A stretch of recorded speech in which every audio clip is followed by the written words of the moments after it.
اعوذ باللہ من الشیطان الرجیم بسم اللہ الرحمن الرحیم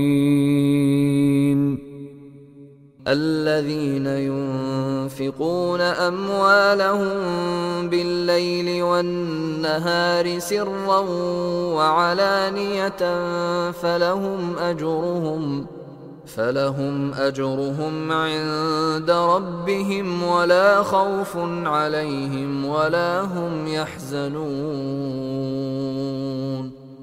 الذين ينفقون، اور اللہ کے بندے وہ ہوتے ہیں، الذین وہ لوگ، ينفقون جو انفاق کرتے ہیں، اموالہم اپنے مالوں کا، باللیل میں لیل رات میں، والنہار وہ کے معنی اور نہار دن، صبح و شام لیل و نہار وہ اللہ کے مال میں خرچ کرتے ہیں، سرن چھپ کر بھی، وعلانیہ اور اعلان میں، یعنی قومی معاملات میں وہ اعلانیہ، لیکن اپنے بھائی بندوں کی مدد کرنے کے لیے سرن چھپ کر کرتے ہیں.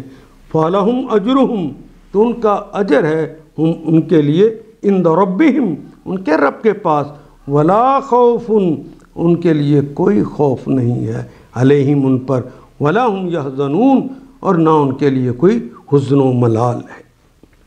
آیت نمبر 274 میں ارشاد ہے، خاص طور پر مدد کے مستحق وہ تنگ دست لوگ ہیں جو اللہ کے کام میں ایسے گھر گئے کہ اپنی ذاتی کسب معاش کے لیے زمین میں کوئی دوڑ دھوپ نہیں کر سکتے. ان کی خودداری دیکھ کر ناواقف آدمی گمان کرتا ہے کہ یہ خوشحال ہیں. تم ان کے چہروں سے ان کی اندرونی کیفیت کو پہچان سکتے ہو، تعریفہم بسیماہم ان کے چہرے کی کیفیت تمہیں بتا دے گی ان کے اندر کے کرب کی. مگر وہ ایسے لوگ نہیں ہیں کہ لوگوں کے پیچھے پڑھ کر لا یسألون الناس الحافا پڑھ کر مانگے. وما تنفقوا من خیر فإن اللہ بہ علیم ان کی اعانت میں جو کچھ مال تم خرچ کرو گے تو وہ اللہ سے پوشیدہ نہیں ہے. اور 274 کے اندر ارشاد ہے کہ جو لوگ اپنے مال شب و روز کھلے اور چھپے خرچ کرتے ہیں ان کا اجر ان کے رب کے پاس ہے اور ان کے لیے کوئی خوف اور کوئی رنج کا مقام نہیں.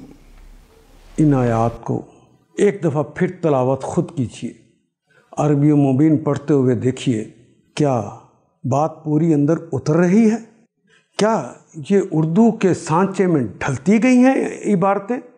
اگر بات سمجھ آنی شروع ہو گئی تو الحمدللہ یہی ہمارا ہدف ہے اور یہ ہدف پورا ہو گیا. اللہ میرا اور آپ کا حامی و ناصر. الف لام